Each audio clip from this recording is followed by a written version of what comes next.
So before I start, you all know me, it's Sanjaya Kodituwakku, doing a presentation today about financial freedom.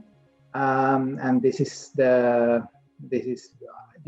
one of a series of presentations we've been doing. But before I start, we just need to get some legal caveats read out. Let's just start with that. Just hold fire. So just the legal caveats. So this is not a recommendation.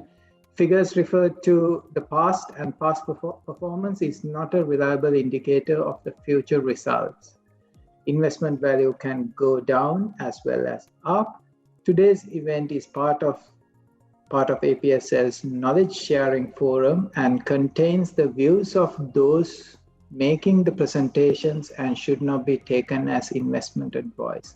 The speakers, no APSL, offer advice. All the statements and talks are purely as knowledge sharing and nothing more. Taxes and interpretations on taxes, tax-free limits and allowances change from time to time based upon the UK government policies and your tax circumstances.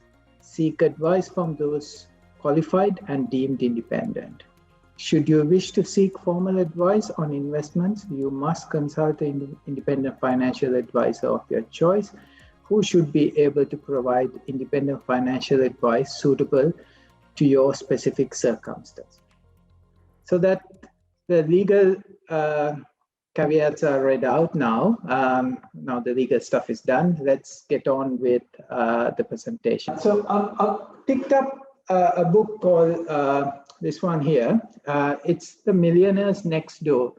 It's written by Thomas J. Stanley, PhD, and William D. Danko, PhD. I don't know whether anyone of you have read this. So I have based my presentation today based on this valuable book. So it talks about millionaires. I think the more appropriate term for today's context would be like financially freedom, and that's in line with what we talk in these sessions, where like what we are talking about is achieving financial freedom, because millionaire has certain connotation that might not rhyme well with all our views, and depending on the currencies, anyone could be a millionaire at any point. But what we are trying to seek is how to be financially freedom and how to build our financial mindset in order to facilitate that.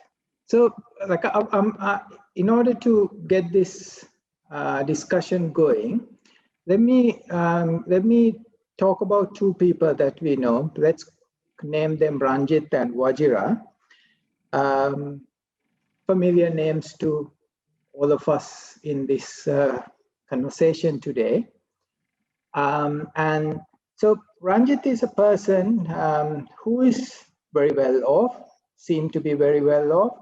He has a big house, he has 5 bedrooms and a swimming pool. He has a tennis court in his house. So he drives the most expensive cars from time to time, wears designer clothes. He wears expensive Rolex watches. And on the other hand, Wajira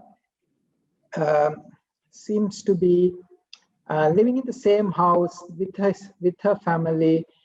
They've lived in the same house for over 15 years, drives the usual normal car, maybe say a VW, and probably spends few hours a week budgeting on family expenditure, just as normal things that some people would do. So if I say out of these two, who is a millionaire, what would you say? Like, I would assume, most of you would assume that Ranjit is a millionaire and not Wajira. But as per the book, which I mentioned, as per this book, they've done research in the US, a study based on most of the millionaires whom they spoke to and done a lot of work around it. And it goes to show that what we call millionaires are not always the flashiest people of all. They sometimes can be the people we normally meet on the road, people who can be our neighbors, who doesn't always have flashy lifestyles, because income and wealth is not the same. Income can be like what you earn. Wealth is, I would say, like wealth is what you accumulate over time. So just because you have a flashy lifestyle and earn a lot of money doesn't mean that you are wealthy in the connotations of what we are discussing here of achieving financial freedom. So when I say a millionaire, in what resonates with me is someone who is financially free. But most of the people, like Wajira, live a normal life, lives like you and I, and they just have few good habits that helps them keep quite a lot of their money that they have earned and build a good nest egg for them to survive for a while. So you would be sometimes mistaken to think like someone who is like Ranjit would, because like the amount of money they have earned, or like the amount of money they are earning, that they have a lot of money. But what happens is, because of their lavish lifestyle itself, they start to spend everything that they earn and not get to where they wanted to be in that time of life. So like they will struggle with their wealth accumulation because of their lifestyle habits. I just pause for a second and let you all ask any questions you have regarding this so far, whether you agree or disagree. I think Ranjit and Vajira could well be at two different places in life as well. The younger you are, I think you are in a more wealth accumulation process. I just responded Sanjay in the chat saying I would go for Vajira, who is more wealthy, but that could also be wrong. We don't know what the right answer is. Yeah, I think you're absolutely right. In these circumstances, basically the book have found like Vajira to be more wealthy than Ranjit, purely because Ranjit's lifestyle causes him to not be wealthy, but to have a lavish lifestyle only. But the thing is, we in society, we tend to judge people who have this lifestyle of a wealthy lifestyle to be millionaires or financially free, and the people who are living a modest life not to be financially free. But the reality is actually like the well-off people or people who are financially free do live that type of a lifestyle.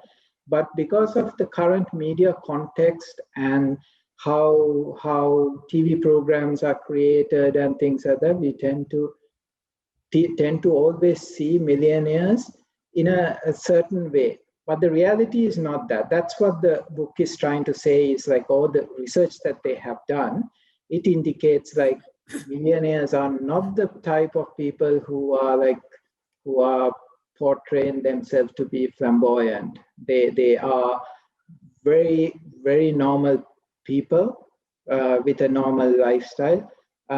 They don't have to have flashy homes or drive flashy cars, but they know exactly what they are doing, and they will be sort of saving. They are in the habit of saving a lot of money, and Sanjay, they create that. Yeah. Sanjay, Yeah. I can see the word the mind underneath. I think if you look at Vajira, her mind is more peaceful, she is more stable, she is more happy. Perhaps the other person can crash at any time. So she is the winner here. Absolutely. Absolutely. And also big spenders and those who lead very flashy lifestyle tend to spend more than what they earn, and also they have probably a high level of debts they borrow. So he can crash at any time. Exactly, yeah. So they may not necessarily be millionaires, but they pretend to be in their lifestyle, and one would think that they are very rich guys, but in fact, they may be living on borrowed money. Yeah. Yeah, absolutely. The term so basically what you earn and wealth are completely two different things. And sometimes people who earn high wages or high salaries, sometimes CEOs of certain companies who may be earning millions, even they would sometimes crash very soon the minute they stopped receiving that income they were. I mean, it's a good example is probably like you will see football stars who, when their going is really good, they earn big salaries, millions a week, and the moment that they either due to illness or some disaster happens, like I mean, some of the things is like what the book notes down is like if a disaster happens or something like COVID-19 or there is economic depression or recession, if it is a sports star, he gets an injury or something, or economy goes through a war or downtime, injury again, like the health issues, very soon their income will dwindle and they will not be able to sustain the lifestyle they are used to.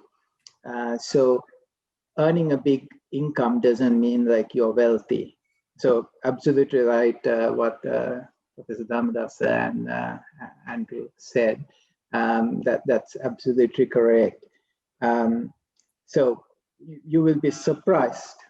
You'll be surprised how soon when some, like poor people, when you lose the paycheck that's coming their way, those millionaires will also crash within a couple of paychecks. It's as if they are living from paycheck to paycheck.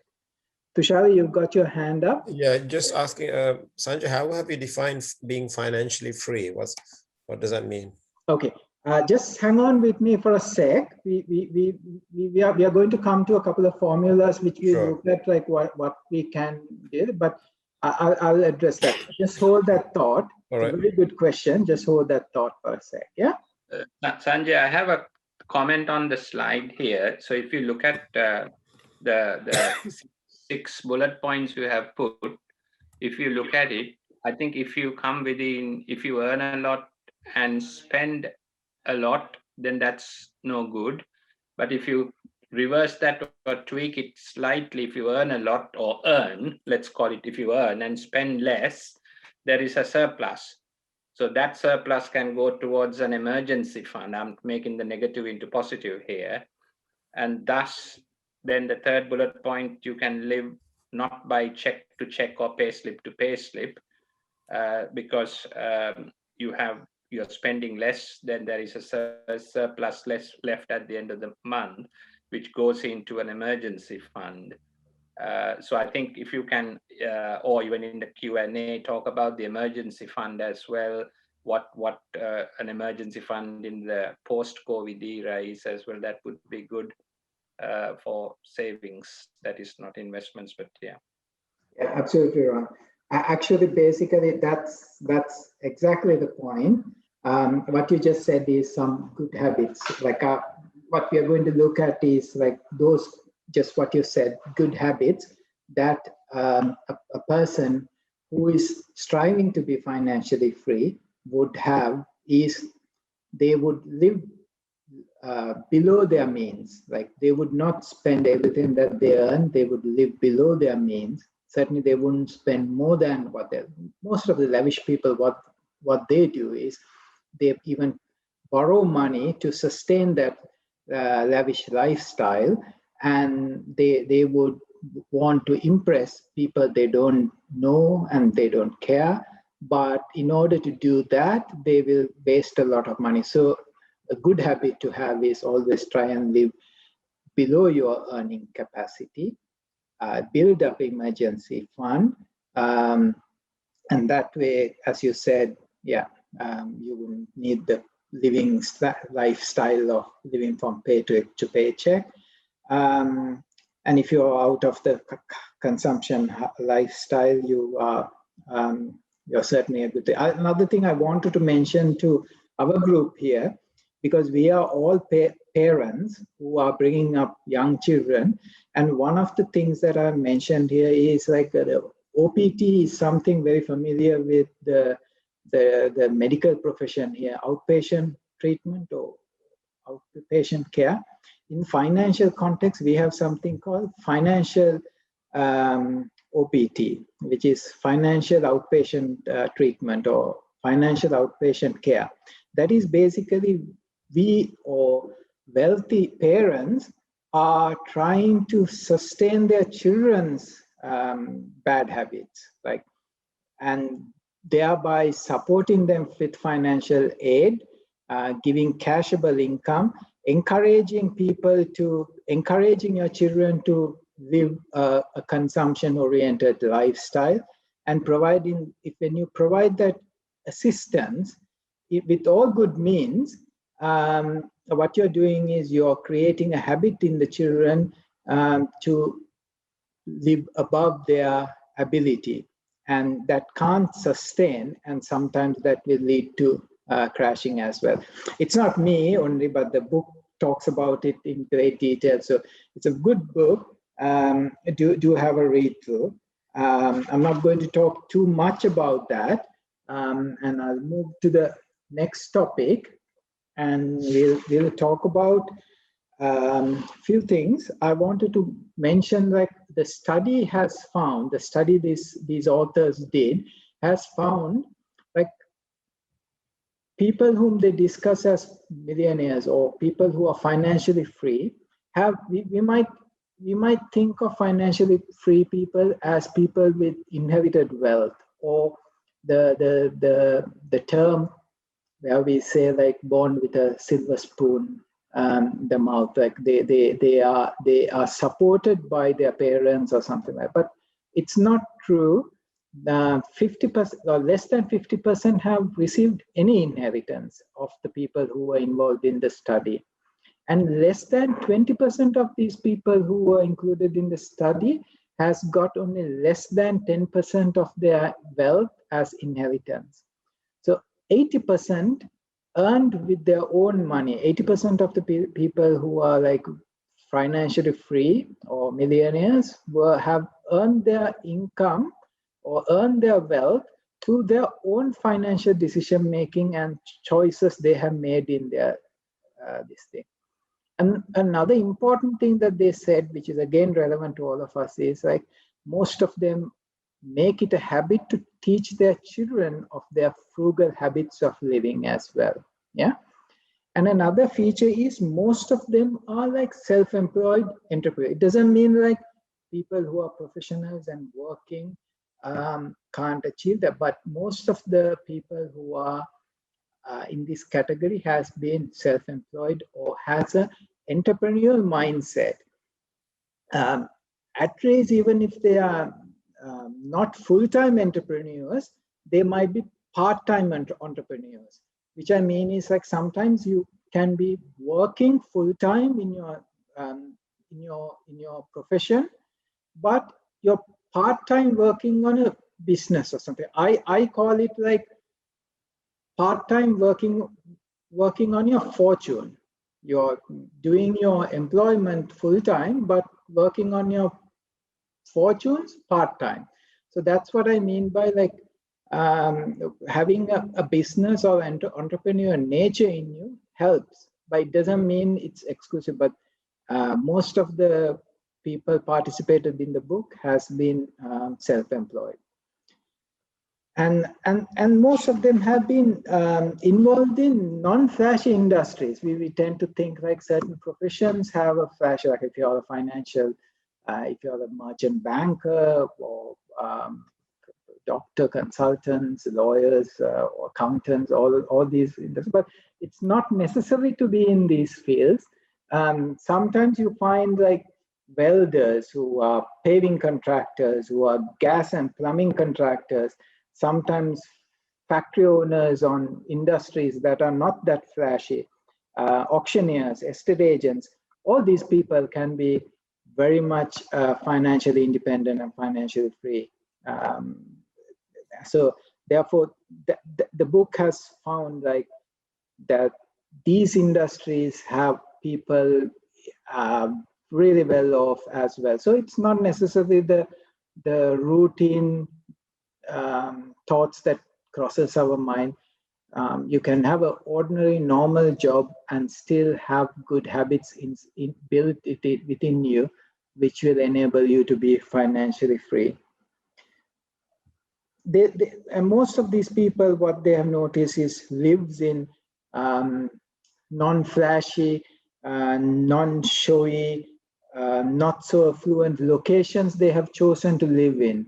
Like there are certain parts in the country, in Sri Lanka, like I mean, we are all Sri Lankans here, so there are connotations in Sri Lanka, like if you're living in Colombo 7, you're well off. That's why I would say like a affluent area to live. In the UK also, like if you're living in Swiss Cottage or a very affluent place, one might think like, okay, they are very affluent people.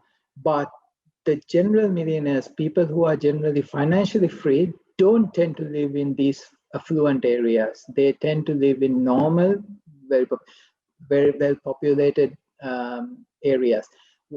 One reason for that is if you're a first generation entrepreneur or a first generation person in this country, and if you spend all your money to buy a house in a very affluent place, true, that house will earn you good capital gains over time, but some of the wealth that you have already gone into to buy that house, and you're not that well off. Or else your liabilities, you would have taken a mortgage which is expensive, a bigger mortgage, which creates a financial drag on you. Instead, if you don't have to do that, you could buy several houses in a not so affluent area and work towards developing your financial goals or growing your finances in the long run. So the everyday financially free people don't tend to live always in affluent areas. They live in normal thing, and they also tend to wear normal clothing. They are not so fanciful. They don't always wear branded clothing or accessories. I can remember like children, especially when they are growing up, they tend to have their limited view that people who wear branded clothing are the people who are well off and affluent. And I certainly know my children would come home and say like, okay, there is this child who has Armani belts and their wallet is branded this. I don't know the brands, but they would know those things. So certainly I know like in their mind that brand is linked to a certain life status. But you tend to find like genuinely affluent people are not that bothered about branded clothing or accessories. And they often drive used cars and normal, not so flashy, not so expensive cars are their usual mode of transport. You may note like Warren Buffett. I think he has lived in a modest home for over 30, 40 years. I think it's in Ohio. And I think he drives a Honda car up till recently, I think. I don't know what he drives now, but for a very long time, while he was in his developing growth stages, he was just driving a Honda. So this frugal lifestyle and budgeting and controlling their expenditure tends to be their trademark. So just to make a note of that habit, that people who are striving to financial freedom might do well of to do things of that nature. There is another thing that they have noted, which is like they invest, these sort of millionaires or financially free people have invested at least 20% of their realized household income. So out of their income, that if the husband and wife both are working and bringing an income, out of the entire household, at least 20% minimum has gone into investment. They generally tend to pay good money for good legal advice and expert financial advice. So we don't need to do that. The financial advice is provided freely in these sort of forums for APSL members. So you have that benefit. And also, like, another thing that the book has noted is that these people make their own financial decisions. They educate themselves by listening to these sort of talks, and they make their own sort of research, and they kind of investigate and learn or teach themselves how to invest, and they kind of make their own investment decisions. I certainly for a fact know, like, the biggest mistakes I've done in my life with regard to financial investment is when I have listened to a financial advisor. I know there must be good ones out there, but unfortunately my experience with them was not that great, because they have their vested interests in mind sometimes when they give interest, though they are not supposed to do that. There is sometimes that element, and it's very difficult for us to see at that time or even later what really happened, what motivated them to. But they may have given you the best interest, best advice with good intentions, but it's not easy to define it, because like financial markets are very difficult to predict and everyone can get it wrong. So the best thing for you to do is like educate yourself and try to make your own financial decisions based on your own analysis and your work. That way, at least you can hold yourself to accountable to, why you have made the decision. And even if it goes south or something goes wrong, you have learned a lesson out of it, and you will never make that mistake, and you will teach others how to do it right as well. You will teach your children, and that way you will have generational knowledge building up on financial freedom. And last but not least, one of the other things that main features in the study that they found is these sort of financially free people would have at least funds available for them to live about 10 years without having to work. So this doesn't answer Tushara's question fully, but just a touch. It's just touching upon it, but these sort of people who are financially free would be able to, like, even if the worst happens, they would have enough funds, liquid funds, where they can translate into liquid cash at a reasonable time. And if something happens in the ether or the environment, they can sustain themselves for at least 10 years without a problem. And just imagine, like, that freedom, that knowing that if something happens and still you can sustain for a little while. None of these people will stay without working or making an earning for 10 years. They wouldn't just retire. Because when you get to this stage, your mindset is developed in a certain way. You wouldn't just be idle, sleeping, watching TV and wasting your time.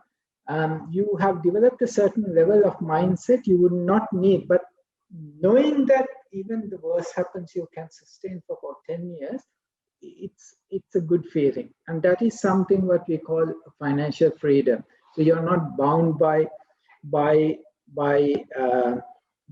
having to pay a mortgage, or you have so many liabilities. If something happens to you, you can't sustain for under 6 months. But at this stage, some of us are not at that stage of financial freedom for 10 years, but we talked about emergency fund. At least if we can have an emergency fund that could sustain us for 3 months or 6 months, whatever you can do. You can't have all of a sudden today 6 months worth of funds available. But if you can build up a contingency fund, an emergency fund that could sustain first for 1 month, then 2 months, 3 months, 6 months, like that, if you can build a sum of money to give you that additional boost, the comfort of peacefully leading your life, that will give you an enormous amount of freedom. Yeah. So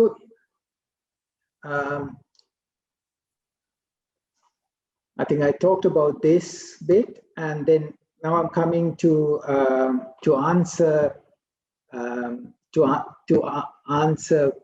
Tushara's question in detail. I'm coming to this topic where I'm going to talk about like a little bit about assets and liabilities. I think we all know like what assets and liabilities are, but I want to just mention why we are looking at assets and liabilities is to work out what our net assets are, or our net worth is.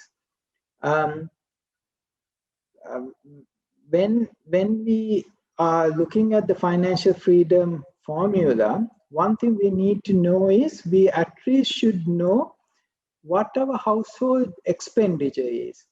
What our expenditure is for the basic needs, like food, shelter, and clothing is what we call the basic requirements.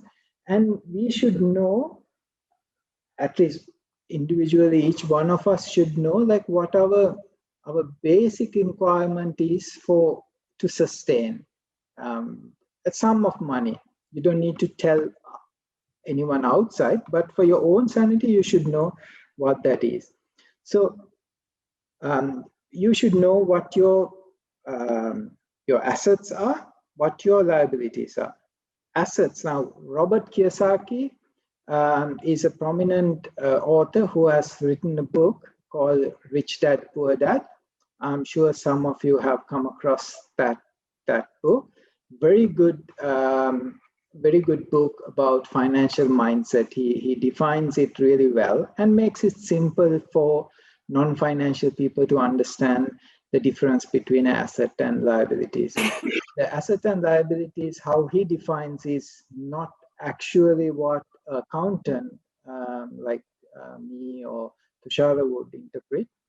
He makes it very simplified and basically says anything that puts money into your pocket is an asset, and anything that takes money out of your pocket is a liability. So if you're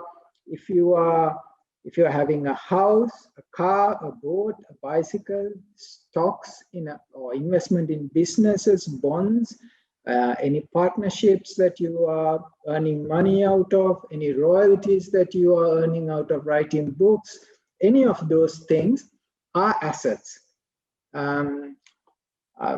I know like we would call our spouses precious and things like that, but unfortunately you can't add them as assets for this. They might be the biggest asset, but unfortunately not for this. In this context, you can't add them. And even your children, you might have invested a fortune in them, but still you can't add them as an asset in this context. Yeah. So a leased car that you have leased is not an asset. It will be like, because you're paying a monthly fee and it's taking money out of your pocket. So that's there is argument that part of the car is still owned by another company. So you owe somebody else. So that is what you call kind of a liability. Your house, not really, like, if you have a mortgage on your house, that is a liability. Any loans, any hire purchase agreements, any credit card debt, store cards, IOUs, any debt to your family, friends, any of those things are liabilities. So when we are looking at the net worth, what we are looking at is any assets less liabilities is what is your net value or net assets. I would just pause a minute here because I know, like, I don't know whether I have explained it enough. Because I'm an accountant, this is a very familiar field for me, but it might not be a familiar field for everyone else. So do ask me questions if you're not clear what an asset is and a liability is and how to calculate the net value, net assets. Sanjay, this is Rohan just commenting on Robert Kiyosaki, just for the record. A lot of people like him equally, a lot of people don't like him, for the simple reason that one example you mentioned about the spouse and the children, he looks at them from a purely financial standpoint. They are a liability. Your own house, he says, is a liability because you're paying a mortgage. Instead, he says, stay in a rented property and rent out, buy other properties and rent them out, and that makes you more income.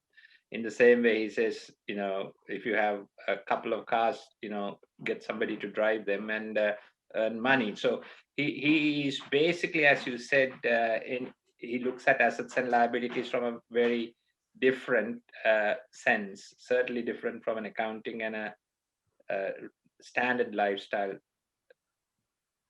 viewpoint.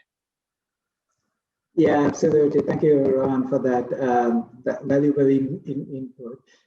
Yes, Robert Kiyosaki nowadays is like Marmite. Either you like him or hate him, but he certainly makes. He came into the financial arena because certainly these sort of things were not taught in school. People had to learn these things, and he certainly brought the subject of personal finance or personal financial stuff to the common people. So in that regard, I have some consideration for that. I feel he has done a good job, but nowadays he's not very palatable with some because the field has increased. Yes, Andrew, you have a question, I believe.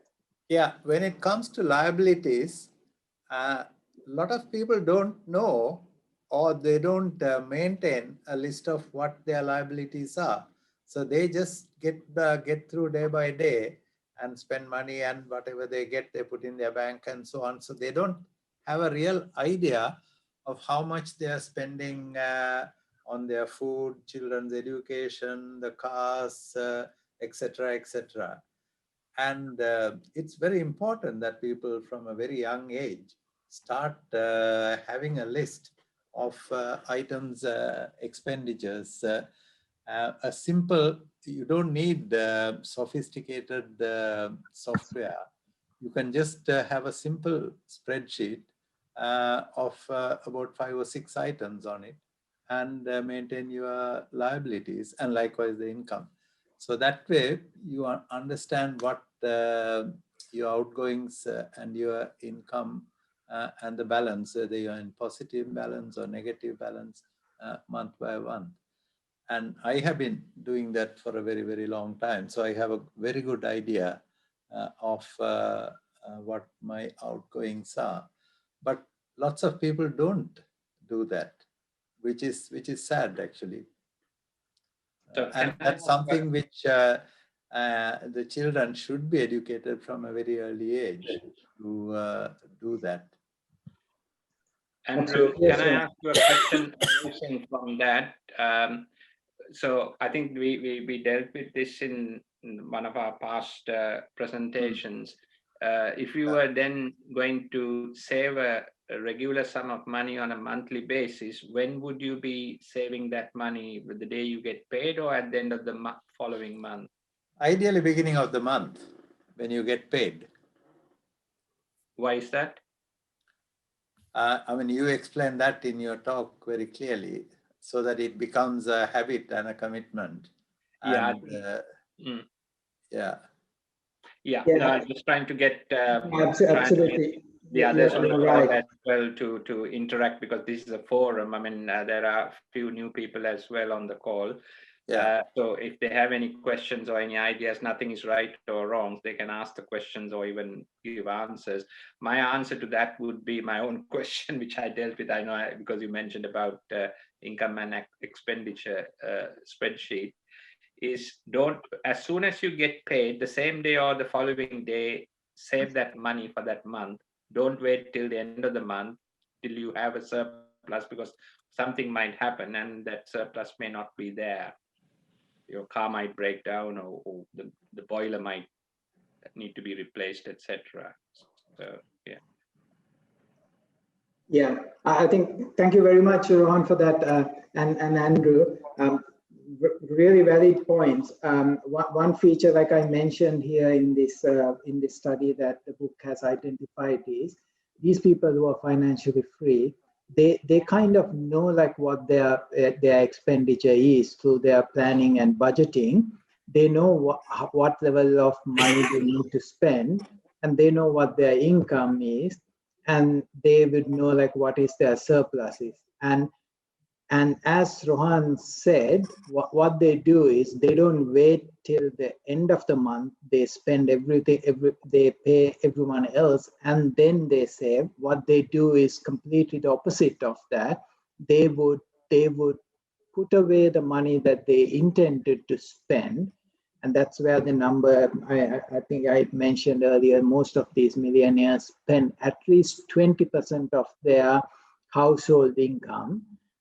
So I won't give you £100, £200 or £600 number here. You work out what your surplus is and put that away in investments at the beginning of the month, as Rohan said, instead of making out, because what happens is otherwise that will never happen. You will always have when you have money in your hand, things materialize to take that money away from your hand. So the best thing is put it away as soon as possible. When you put it away in investments, what happens is from the psychology, the mindset itself, the money is gone, and what you have remaining is what you have, and your mind learns to spend what is available. So, and that is genuinely a good practice to do. And I think subconsciously, most of us might have done that. I, for certain, I know, like I don't know whether I've managed to put away at the beginning of the month, but I would certainly put the money away in an account where, I mean, generally we have joint accounts. I would put the money into an account which both of us don't have immediate access. So 30-day notice or 60-day notice period, because then you can't take them out. And when you can't take them out in a rush, you tend to work around your needs. And the psychology happens when you put it. So let's take Rohan's advice here and put away what we consider to be our surplus at the beginning of the month. That way you will be in the path of building a good habit in order to be financially free fairly soon. What happens is these things, when you build these good habits, these are atomic or small habits, but they have a compounding effect, and you will only realize the effect of it when you look back. You will see like, wow, how did you manage to make that saving? It is a magical thing that happens when you build these habits into your normal day-to-day life. Yeah. So coming back to our example of Ranjit and Vajira, we just did a quick calculation to find out what Ranjit's assets were. He has £900,000 in assets, and we figured out that he owns £850,000. His liabilities Sorry, Sanjaya, are we looking at a new slide, or are we? No. I'm just coming to the next slide, but just before that. So we figured out that his money that is owed in credit cards and loans and mortgages were about 850,000. So he certainly doesn't have much. He has only 50,000 as net worth. So Vajira certainly has a lot more because her expenditure, or she's not leading a lavish lifestyle. As some of you guessed, Vajira's lifestyle is more conducive to being financially free. And I think now we're going to look at like, to be financially free, what does it mean? And I'm going to give a small, it's not me, the authors, these people are like PhDs in these studies. So the book recommends a formula that is to, the formula is basically for us to see like whether we are on the right track. We can do this simple calculation. We take our income, multiply that by our age. So if we are earning 62,000 pounds, and if we are 52 years old, we multiply that by, we multiply 62,000 pounds by 52. The answer is 3.2 million, and divide that by 10. So you get 322,000 pounds. So on average, that is what is, so 322,000 pounds is what you should have if you're that age as average accumulated wealth. So you can do this calculation. So if you have a pencil and pen and a calculator around, just put your annual income, not monthly, annual income. If you are getting outpatient care, financial outpatient care, like if your parents are supporting you, or if you are having inheritance coming in on a regular basis from a trust fund or something like that, you need to exclude that because that's not your earned income. When I say income, it should be your own individual earned income. And you multiply that by your age. So you can't add your household income.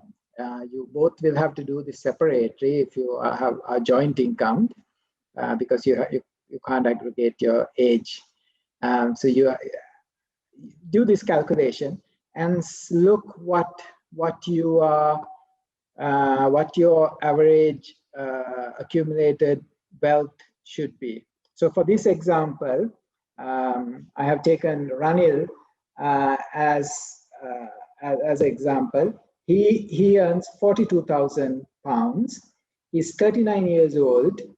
And when you multiply 42 by 39 and divide by 10, he needs to have accumulated by the age of 39 at least a minimum of 163,800.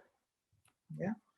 So if you are on that average number, that means you are an average accumulator of wealth. But who wants to be average? We don't want to be average. Average is for everyone. We need to be above average. So above average means at least twice the amount of average. So if you are getting 322 as your 322,000 as your answer, and if you have double that, twice that much, that's 644,000 pounds, the book would call you as a prodigious accumulator of wealth, or a PA+4. And on the other hand, if you are below the average accumulator of wealth, then you are considered under accumulator of wealth, or UAW. So I'll pause again and give you a chance to ask questions. I know like I have given you some formulas here and you might have many questions to ask. Please feel free to unmute yourself and ask any questions about this area. Sanjay, Sanjay, sorry, Andrew. Carry on. Carry on. You know, this income, is it annual income, take-home income, or total income? It is annual take-home income. Right, so right. It's okay, thank you. net income. So Yeah. out of the net income you take home, you multiply that by your age and divide it by 10. And if you are getting an answer and you have wealth accumulated, saved in your bank accounts, stock accounts, pensions, whatever, if your net worth is above that amount, you're in a good place. If it is twice that sum, then you are considered a producer or exemplary accumulator of wealth, a PAW. Sorry, Andrew, you had a question? Yeah, I mean, this formula is, it may not apply ideally for a young professional, let's say, somebody who is, say, 35 years old, even earning 50,000. If you do this calculation, they should be having something like 175,000. And at that age, with all the expenses of young children, etc., probably it's difficult to achieve that. Andrew, But just a thought. Yeah. This is the wealth we are talking, not cash in the bank or savings. So if you have a house, you might have some money there towards that 175 figure. Just contribute. That's all. Not saying right or wrong. Right.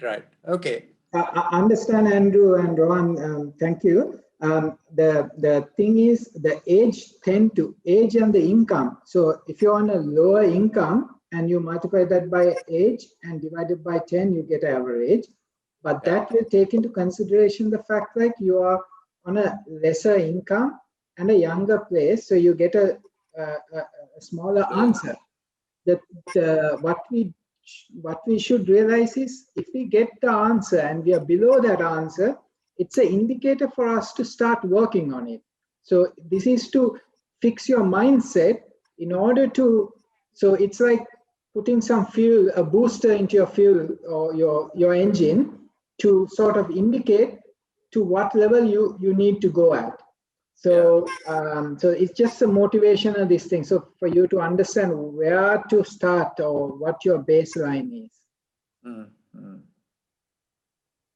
Yeah. It doesn't mean like one should be judged by this level. And then we are not going to ask anyone to so calculate this and tell us, but this is for everyone to work out where they are and do certain things in order to get to a place where eventually you will be financially free. Imagine that place I told you, like, like if you don't have to work another day, and you can be financially free for 10 years without having a day's work, without putting in a day's work. It's just that mindset gives you a lot of freedom. So in order to get to that place, this is a formula to work at. Yeah, thank you, Sanjay. Yeah. Thanks. So don't panic. I will tell you like a few habits that we can build to get to this place. And I think most of us are in comfortable, good places. If we are so, like, this is something that we can teach our younger generation. We can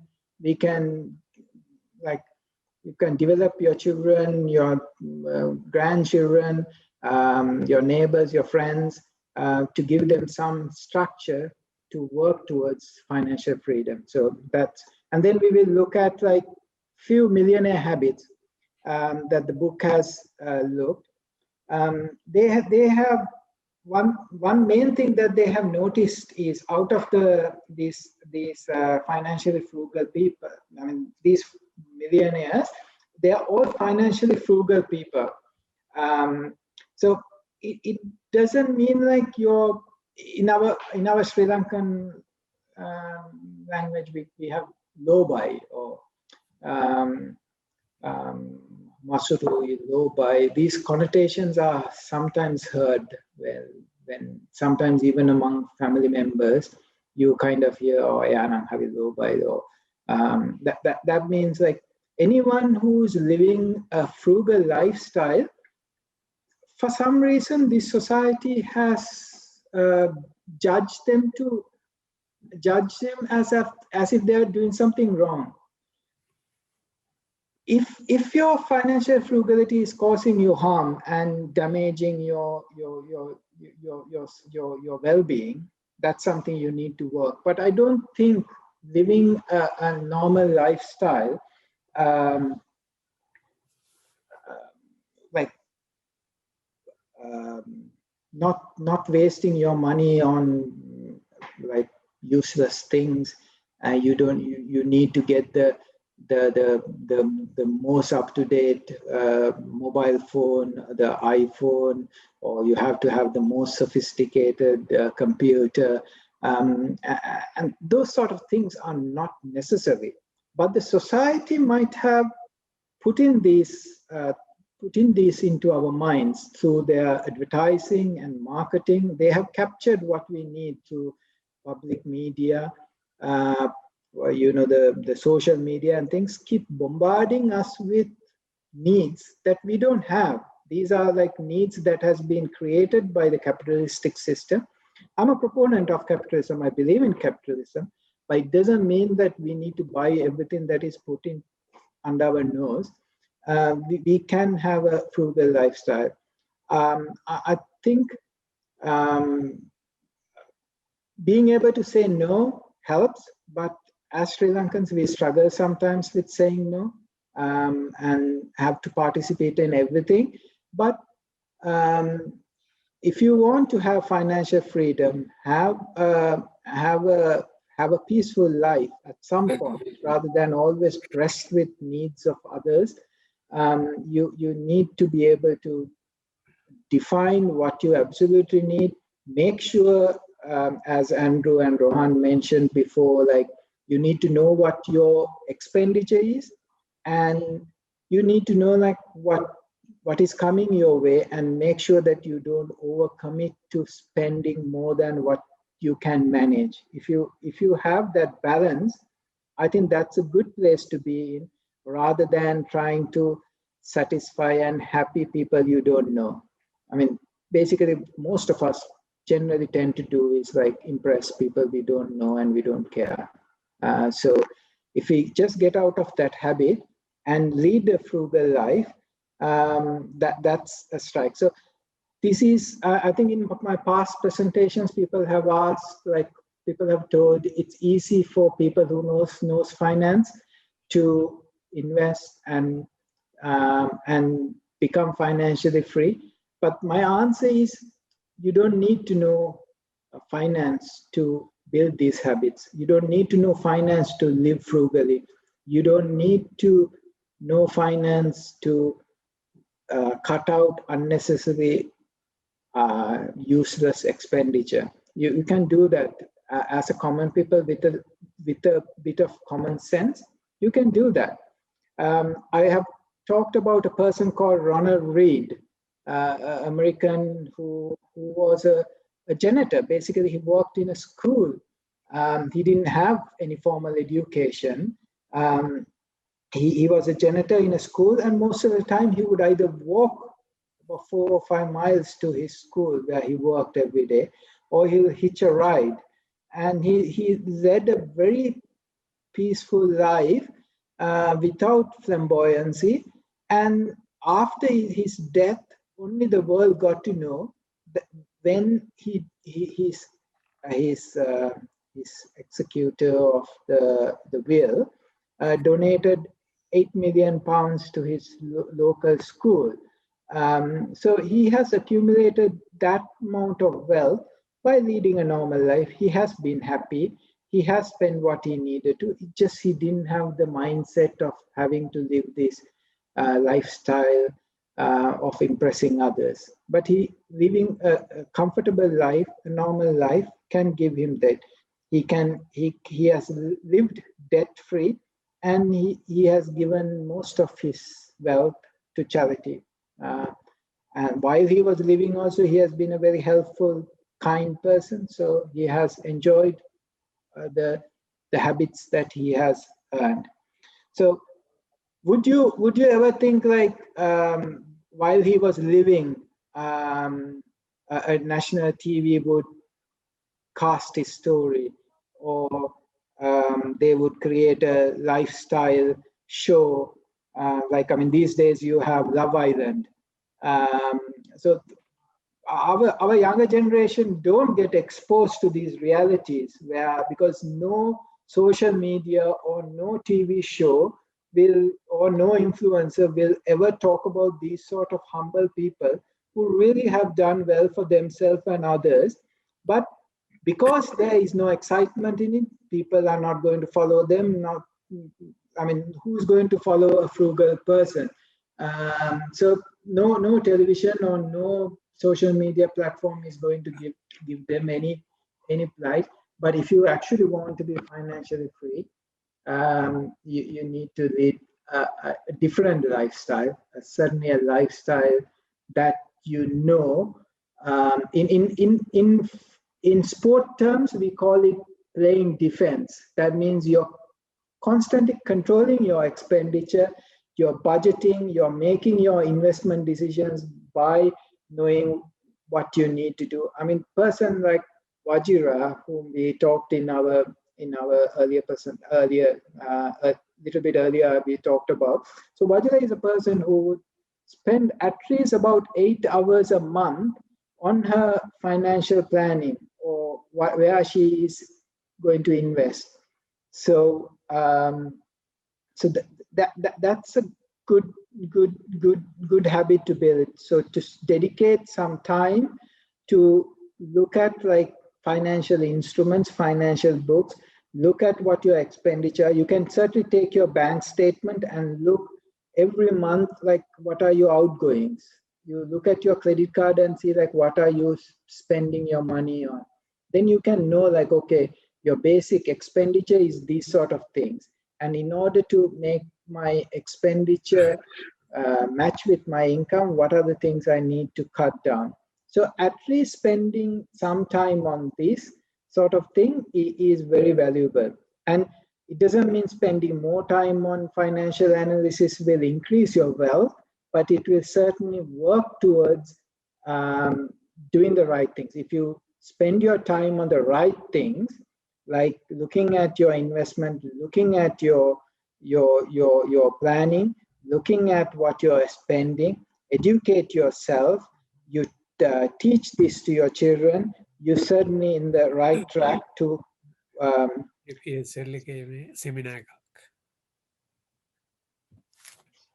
Sorry.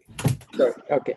And also like what the book has pointed out is 95% of financially free people, of millionaires, own stocks. So that's a big number.